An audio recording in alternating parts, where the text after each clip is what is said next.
In my lifetime, I have never ever given discounts beyond 25 rupees per square feet.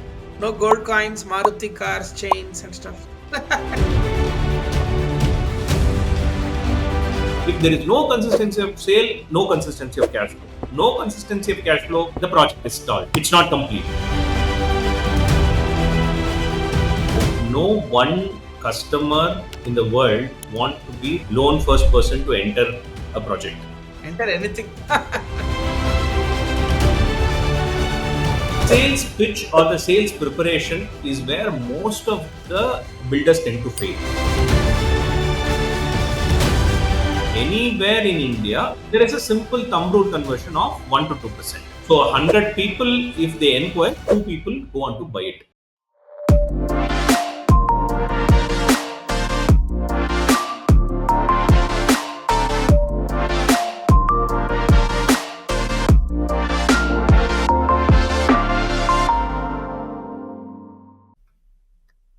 Hello and welcome to yet another episode of Reality.Club podcast. We took a little break from the last week. It's about 3 to 4 days since we recorded the last one, and we are starting again afresh because we ended the previous episode with a note that the nitty-gritties of sales and marketing, the approach that we took from typical builder sales and marketing operations, and how we made our stuffs different is something that we'd like to discuss today. And joining me in this podcast is Badri from the US. He's an investor and product leader, and Arun Sia, founder and CEO of Reality.io and Reality.club.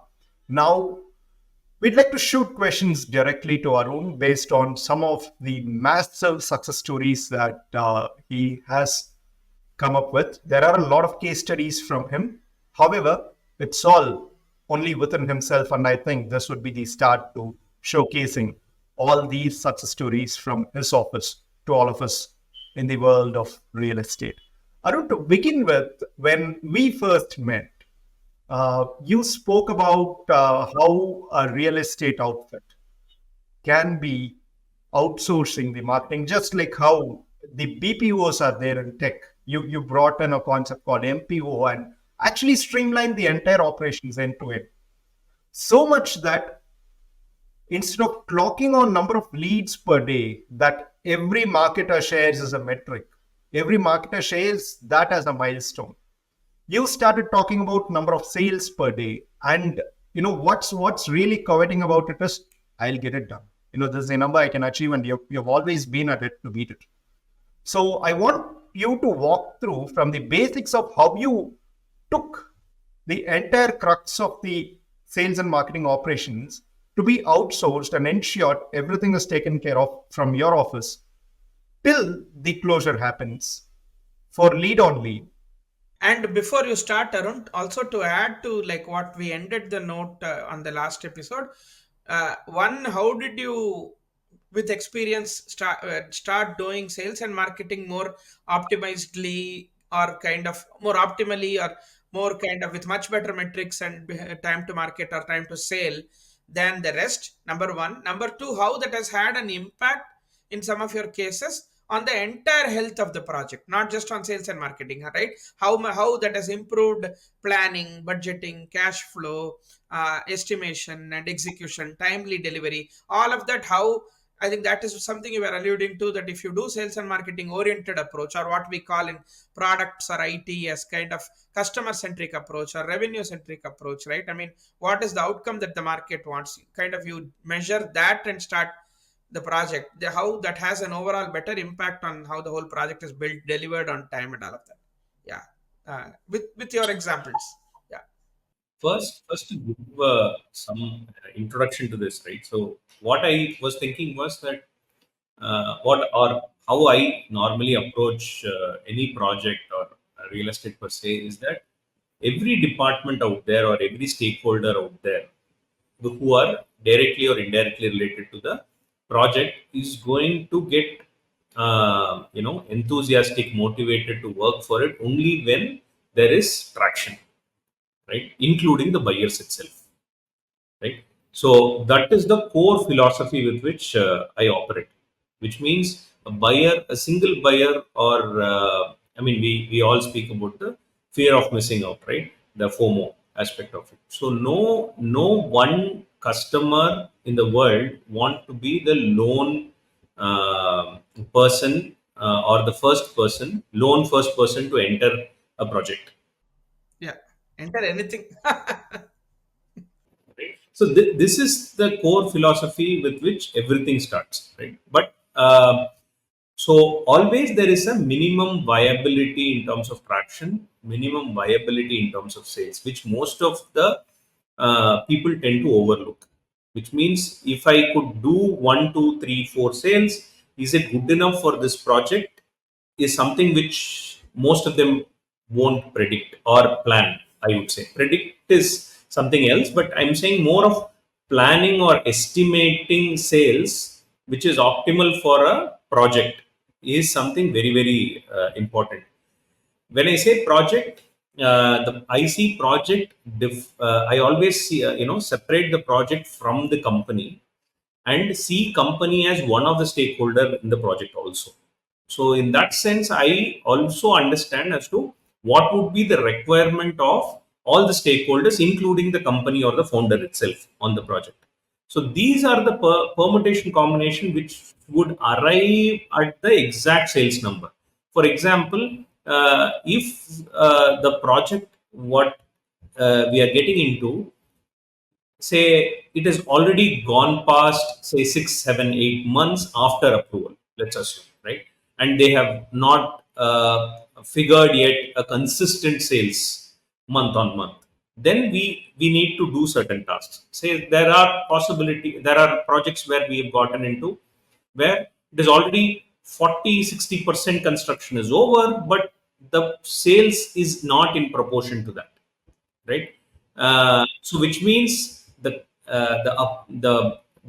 second half of the project needs almost 70, 80% of sales push, right?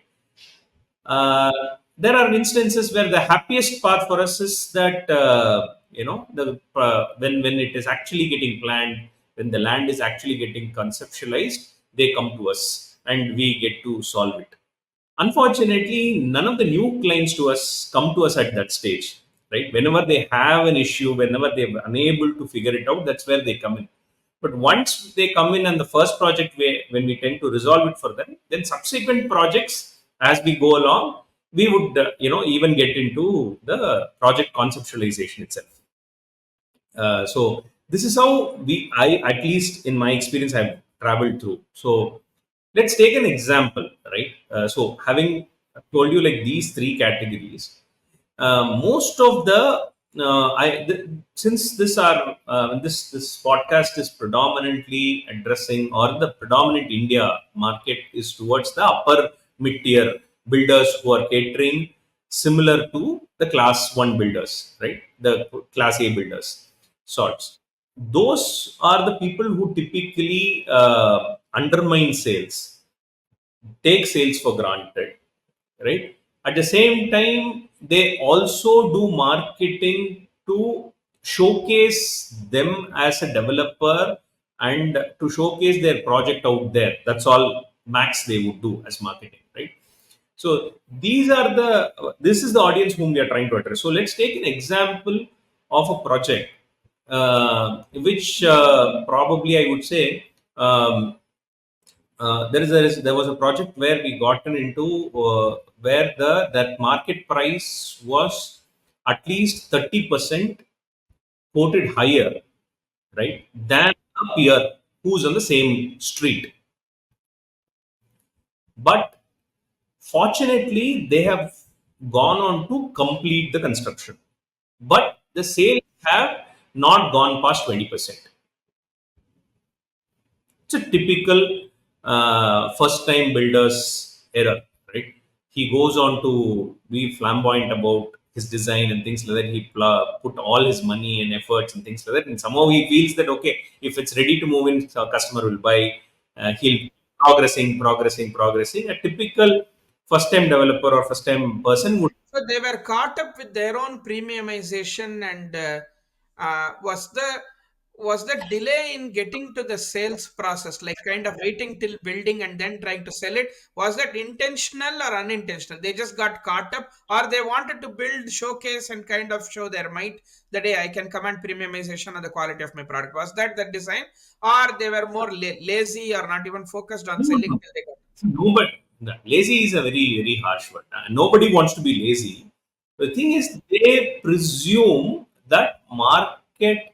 See, when they had put the Bhumi Puja, they had put a one full page ad, flamboyant communication, and things like that. Nothing moved.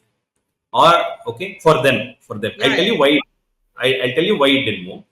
They did a huge splash of advertisements. They were unable to close. They came to conclusion that okay, hey, probably people would react as we kickstart construction. Then they started construction, right? Then when they start construction, the plot is no more appealing, right? Because it is like civil work, real civil work, digging and things like that, where people won't be able to visualize. That's what they presume, right? They said, okay, let's show at least few slabs. They moved to few slabs. Then subsequently they started thinking probably interiors or probably one model house, right? Walking into a corridor, and then they say, okay, hey, fine, let's give it a ready to move in. I think customers are so they don't really. I mean, customers are like unless they see ready to move in, they don't buy, right? So they go on to finish it. After finishing, they do a campaign. I mean, at all these points, they have done one splash of campaigns. Okay. And last time also, I mean, after Ready to Moon also, they did try to do a splash of campaign, which they were unable to capitalize. What was the problem was that certain simple aspects, which is they've not yet figured that customers have options, customers take time to come, customer needs certain follow up, and there is certain sales funneling or certain sales processes which has to be established before even going and putting out there and generating leads, right?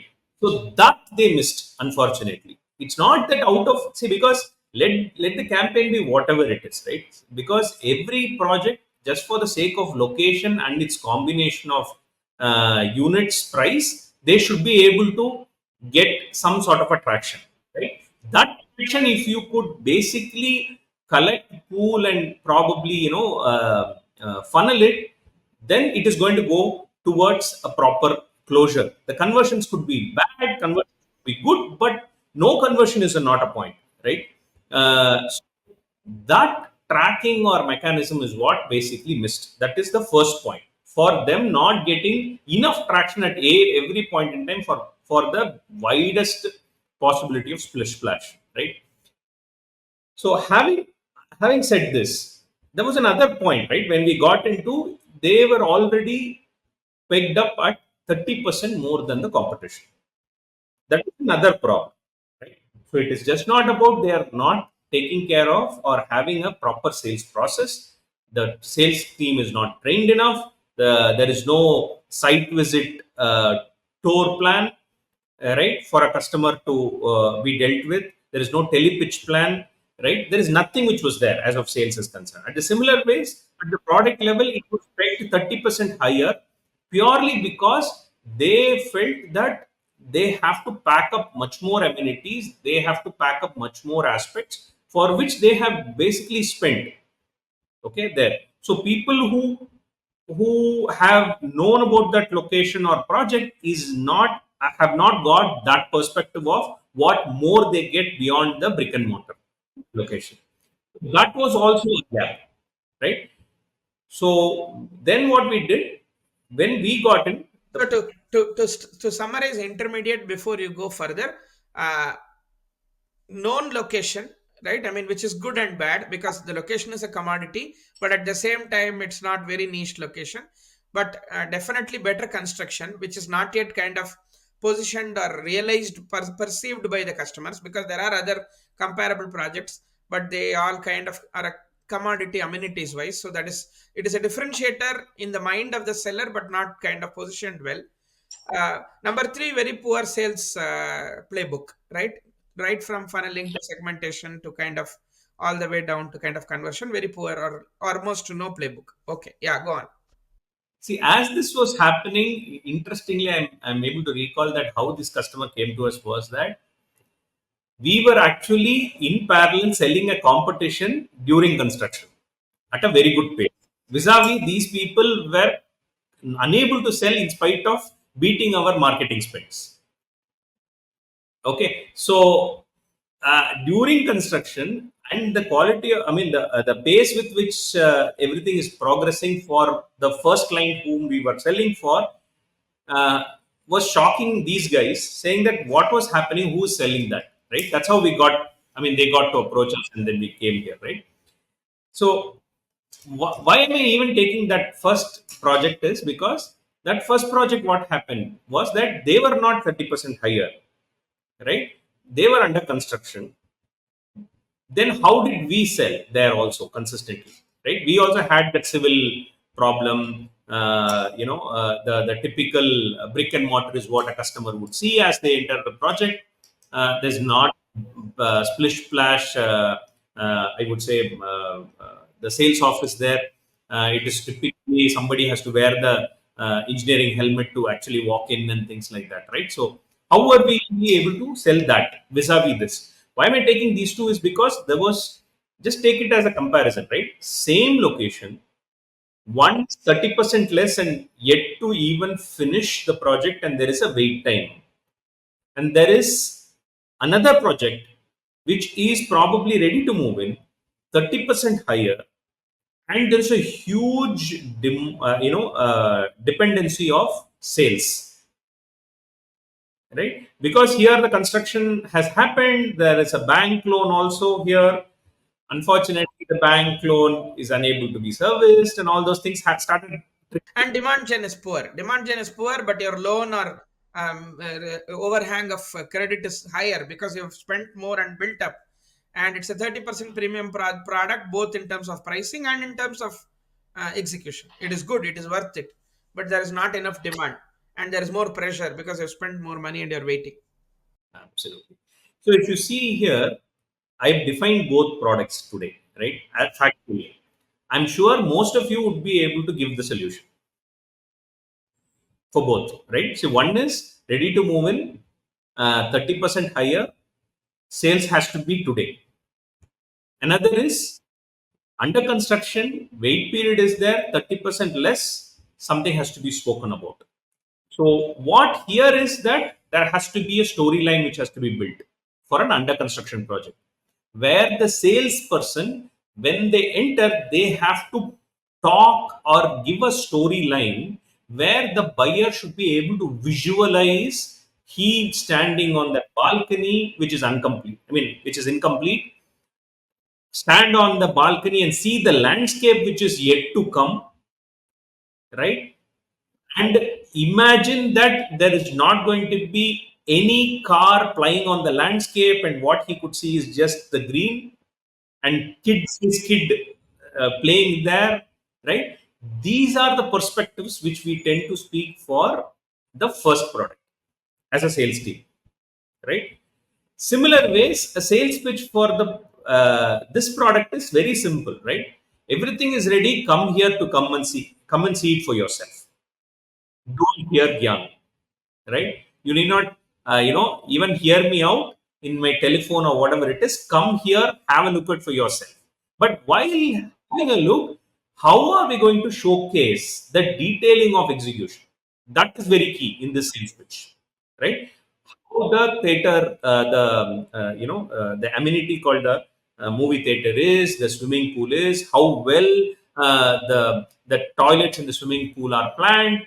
As you walk in, instead of just talking as a storyline, right? Here you have to talk the same storyline by taking the customer to the every point of that at that point, right? So you have to go to the lift and say that how beautiful this lift is planned. Why is this planned? This could last for next 30 years. As a builder, we have started thinking for next 30, 40 years so that you do not worry about this.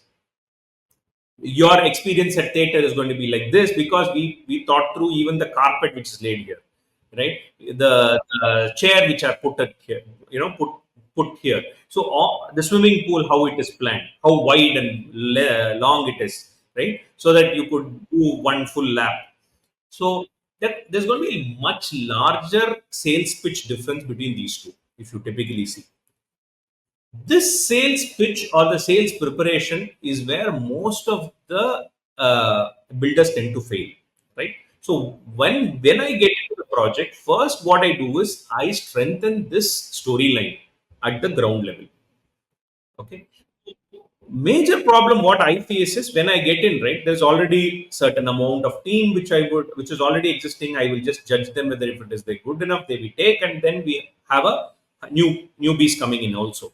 We come in and form a new. So there is always a rigidity between already experienced guys. People think that people come with certain pessimism because they've not seen sales, and somebody is coming, and so interpersonal skills are very very important. Managerial skills are important to even train those guys and bring about a hope for them to even think of selling large quantum of numbers. Because see, one, as I said, every sale has to happen today for the completed project, right? The project we're talking about is like 10, 12, 20 numbers has to be sold every month, and so that in next 3, 6 months this has to get closed, right? That means the sales team has to be mentally prepared that they're going to close 20 sales. Okay. But Yes. where are they coming from is that they have not seen sales at all, right? They've been coming and sitting up. Preparing that sales team is one, right? Second, the process which is there in terms of how are we going to put out in the numbers on dialing the number, what is that customer going to hear? If it is beyond 6 o'clock or 7 o'clock when we are out, or early morning at about 4 o'clock, 5 o'clock, some call is coming, what to do? If there is 4 or 5 people of executives, if they are engaged, how are we going to handle the engaged or the non-attended lines? All of these processes are put in, right? As this is happening, then we have to plan for the site visit tour. Assuming somebody comes up, how am I going to train the security, right? How the tour, where is he going to stand, where is he going to travel, and all those things. So once these are done, right, as this is happening, we pick up a marketing communication as well, right? For ready to move in, all we have to say is simple, right? We just need to call out the market and say that, hey, this location, have you ever known that these many amenities are all 100% ready and it's here to now for you? So how do we make a simple one liner for that and put it out there so that there is enough rush of people here?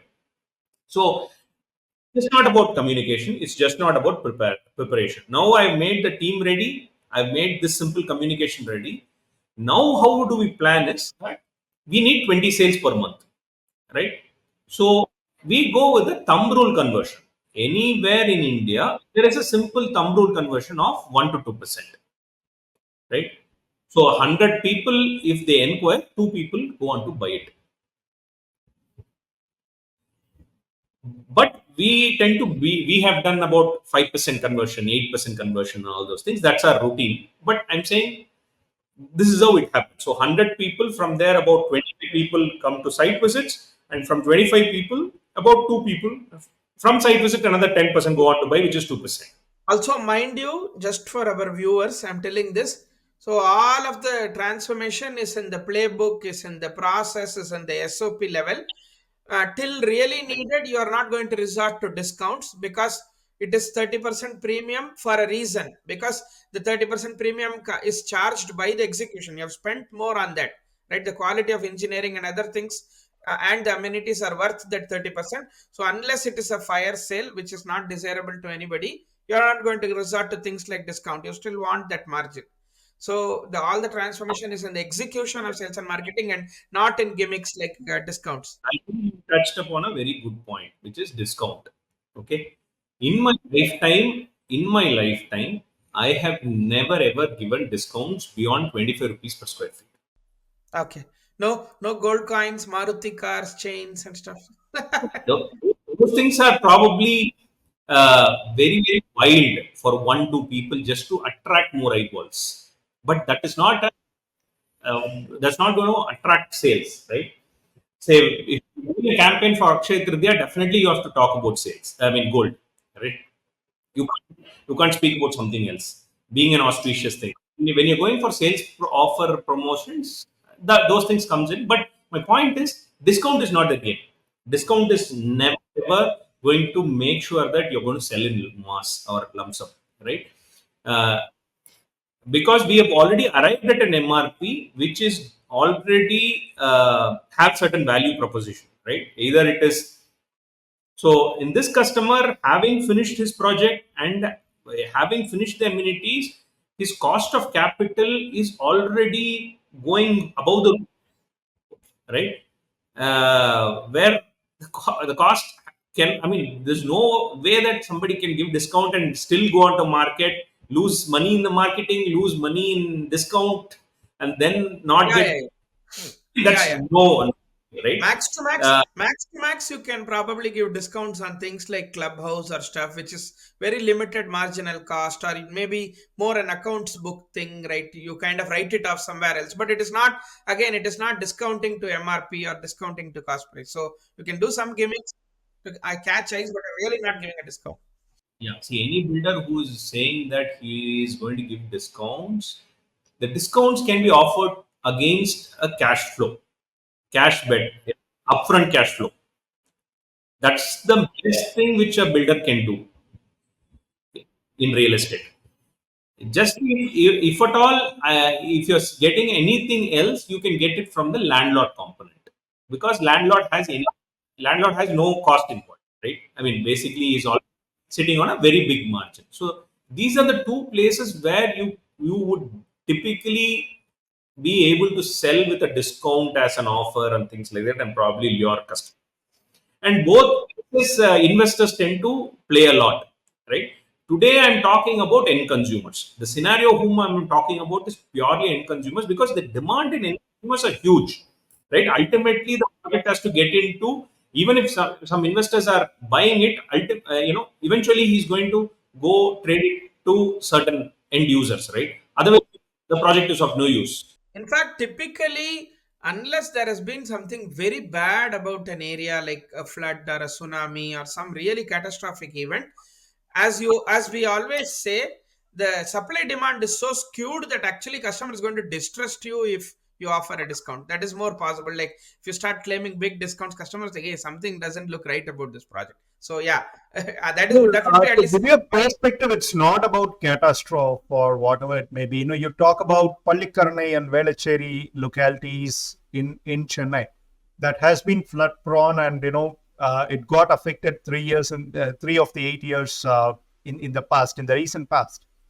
Given that scenario, the demand is still there. People are still buying out there, but that the approach to which the the choice of the property that they opt for, that has changed. That's number one. And number two, Arun, you've been citing quite a lot of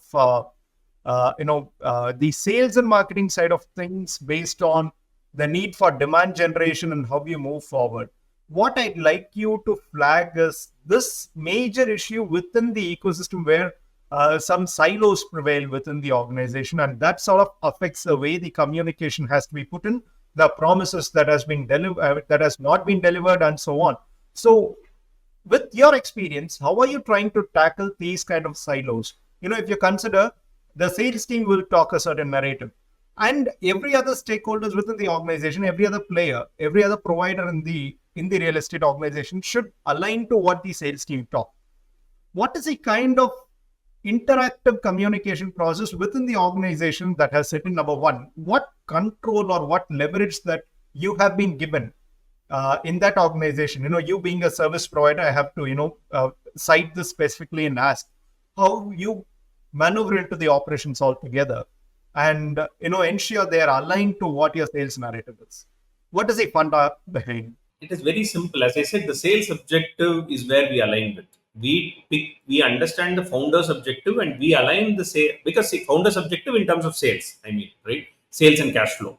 So we pick up that and we come in sync upfront on day one, right? We say, hey, this is what is your problem, and this is how it's possibly could be solved, and this is the because market cannot overnight things can't be resolved if something is not done, right? So at the same time, there is a huge demand for every project out there. Every project is unique, irrespective of whether they are neighbors, right? So keeping that in mind, we always pick up the sales objective. We sign up a sales pattern upfront. We set the expectation very clear, right? For this instant, the case study of whatever we are speaking about, where the builder started by saying that, Arun, I want you do whatever, but just get this resolved in next 30 days, right? This is how he starts. But the point is, like, 30 days is possible, but you don't have sales process, you don't have a sales team, you don't have anything in play, right? So there has to be a setup time, right? So then we say, okay, 30 days is definitely possible, but before the 30 days, I need 45 days, I would say, right? So you have come to me today for me to get into the product and turn it around and prepare the capacity. I need 45 days, but I could get things done in 30 days. So you mean to say the sales process is for 30 days, and for everybody to align to the sales process, you need another 45 days in advance so that everybody comes to the same page. It's just not alignment, capacity, right? Sales capacity is what I'm saying. It's just that's where the problem for them was, that if you don't have the capacity or the funnel opened up, right, you will never be able to sell, right? You would probably like ad hoc sell it to people whom is known to MD. Somebody directly reaches the MD, somebody directly reaches the civil engineer, and again reaches the MD. Somehow some 5-10 units goes away. These are maximum which any starter builder would do, right? And there will be few brokers who would come, who's known to you, they come up. So these trips and things like that will happen, which will not give you the consistency of sale. If there is no consistency of sale, no consistency of cash flow. No consistency of cash flow, the project is stalled, right? It's not complete. Even though the construction is complete, even though the project is there, if the end consumer has not bought it and have come and lived there, the project is nothing, right? It's not livable. It's not even live yet. So ultimately, what is that there has to be, on the day of handover, on the day of on the month of handover, there has to be at least 90% of people who are moving in. 80-90% of the people who are moving in, right? See, unless that's happening, then there is something definitely flawed at the project level. So to make that happen, this is how we started. I say where we were was that the builder said 30 days, right? So I said 45 days. Then he asked me why. Then I said these are the scenarios, right? Then he said, yeah. Then I gave a marketing budget and marketing plan, which he didn't counter, because normally because they would have done experimented the same thing and things like that. But before even giving a media plan, we give the communication. We give a clear cut advertising agency style, where we present the creative. We say this is the target profile. This is how we lure him. These many times is what he would get to see me. Those advertising metrics we tend to show. Then we say the capacity what we are building for him as a sales team. With all these scenarios, I will ensure that 100 leads are there. So if I have to sell 20 sales, then invariably we need 2000 leads. If we need 2000 leads, when do we need those 2000 leads? At least 30 days prior, right? Because there is a lead time to sell is 30 days. So which means I have to get 2000 leads today for me to realize 20 sales 30 days after. So which means for me to run a campaign, it has to be prior to today, right? Which means in the past I should have done it. So if I start explaining these scenarios, then slowly, steadily things start becoming very clear, right? So 2000 leads, if somebody has to generate, at least 2 lakh people have to see the creatives, right? And 2 lakh people have to see it for 5 times, right? So those many eyeballs or impressions has to happen, right? As this is happening, who are these 10 lakh people almost these 10 lakh people have to be your target profile of budget, occupation, XYZ. So many planning. If we do so much of metrics analytics, obviously if 10 lakh of my ICP see me, 2000 is definite they're going to inquire. Almost every time whenever we say 2000, it go past 2000, and it always go to a 2500 or 3000 only, right? We always have that budget at that level. At every stage we have buffers, right? So there is always a trickling effect. So this, when 2000 leads come in, do we have the capacity to clock 20-25% of site visit within 10-15 days? If we don't have, then we are lost of the 2000 leads, right? So to clock 25% of 2000 is almost what? We are talking about 500 site visits. If you clock 500 site visits, that's where probably you are talking about 20 sales, 20-25 sales. If you could do all of these things and you are ready after site visits, then from the site visit day, it's going to be a matter of 15-30 days. You are definitely going to have your 20 sales and the respective collections from there on. This becomes very predictable, right? So we will be able just multiply whatever I've said for how much ever quantum of sale you want. That's irrespective of what we do, right? So if you want to clock 500 sales per month, it's definitely possible because there is a huge demand in India. Simple. For every unit, there is 60 times demand, which means demand is not a problem at all. With that as a ultimate option is where we are all getting into as a marketers, right? So any sales is possible, any project will be able to be, can be sold. But the point is that, do we have the capacity? Are we prepared to handle such processes? Is your team? See, just imagine, why did I speak about the team in the first place? Was probably that time very, very boring or theoretical for certain audience. But my point is, if that is not there, how do you think that 2000 will be funneled to do 500 site visits? If 500 site visits are done, how out of 500, how many people needs home loan? How many people needs certain vastu consultations, certain second level family visits, tertiary influencer visits? Lot of dimensions will happen for that 500. Just imagine at least 3 times of that. Many people are going to come into your project site, which is 1,000 people are going to walk in invariably. If those many people are walking in, 20 people are going to buy. This is how it starts. If these people buy, and there will be, see, 500 people visit, out of which 20, we are talking about what, 10%, 50 people buy, right? So 50 people, the remaining 450 people, what they do, even though they are ICP, even though they are, unable to buy, for what reason is something very important. If they are not buying purely for budget reasons, then that means they are going to go vouch your project to those people who could afford you, right? If they are going out for any other reasons, that is something which we need to very clearly understand.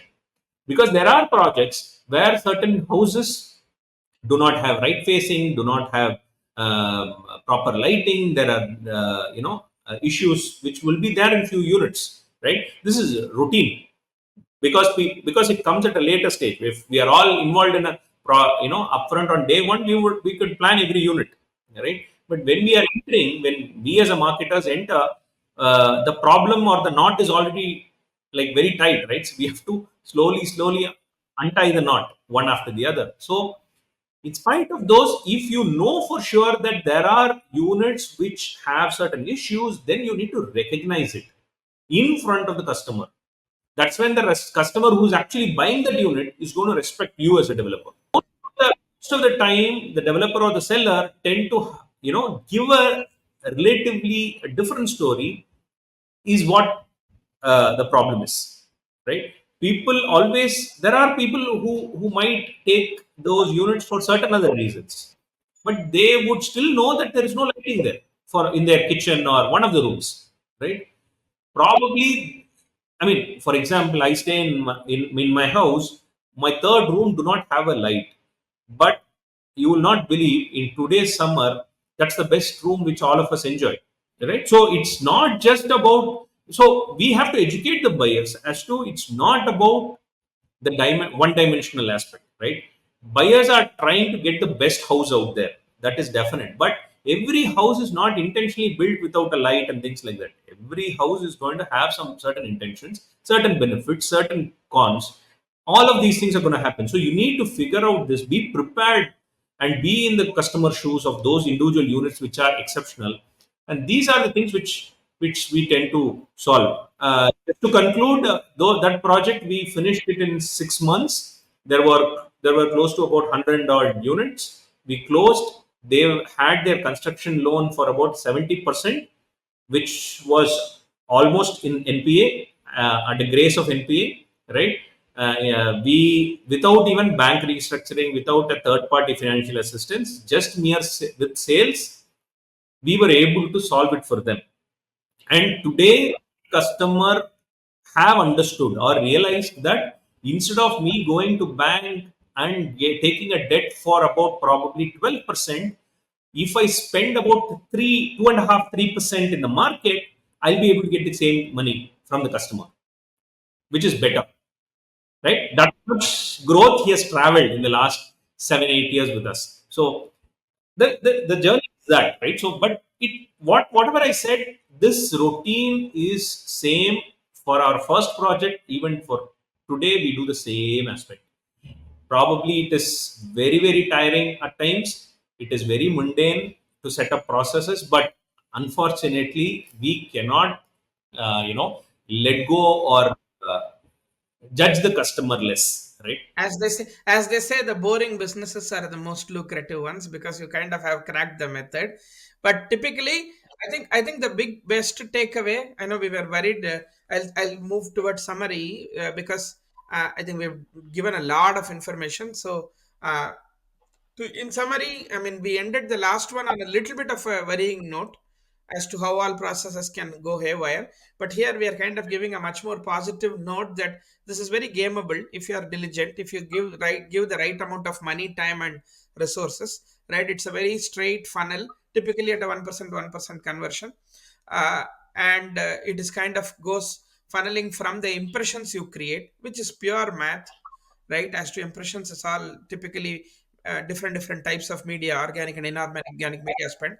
From impression, you kind of go towards lead gen, and then from lead gen, if you do a fair enough job, if your processes are robust enough, if you spend time and money and the right kind of people in staffing various aspects of it, including site visit, vastu, and everything, you kind of go from the lead towards site visit to sale. And this, if once you do this once right, it is pretty much an algorithm or a flow chart that obviously there is always scope to do better, improve better, give more customer delight, right? Perk up value added services like kind of the whole office experience or the visit experience or the vastu or other dimensions. But typically the impression to kind of lead to site visit to this thing is pretty much math, and you have to kind of do it diligently without cutting corners. So that is kind of the summary you are giving, and you can start it as early as kind of when you are designing the project, so that the marketer and you are kind of in a loop, in the right loop, so they know what you are selling, like how they will be selling, so you're kind of executing. So yeah, sorry, hope I summarized it in the right way because we gave a lot of use. From what we understand is you should start as early as, how we spoke about Bhumi Puja to be the starting point, and not when, things are about 70-80% where the processes are ready and visible at this point. That's number one, and that has been pretty comprehensive today. And number two, we also touched upon the conversion metrics, how you ensure 500 of the visitors come in and how 25 of the sales happen from there. So now, how we would like to have this 500 to 25 come in, how you ensure these 25 people actually buy, what journey that they would take. I'd reserve this for the next episode, and I'd look forward to listen to the entire operations that you would go through, and how you ensure those numbers could potentially be spiked over a period of time, which you have already done. I want you to showcase it in the next episode, Arun. And thanks for some sharp, precise questions to Arun Badri. He has been more informative as usual. And again, for one more episode, I'd like to play predominantly a listener, because there is a lot of solid, valuable information coming in from Arun. So on that note, see you for today, and we'll connect tomorrow. Have a great day ahead. Cheers. Bye. Thank you very much. Yeah. Bye. Bye.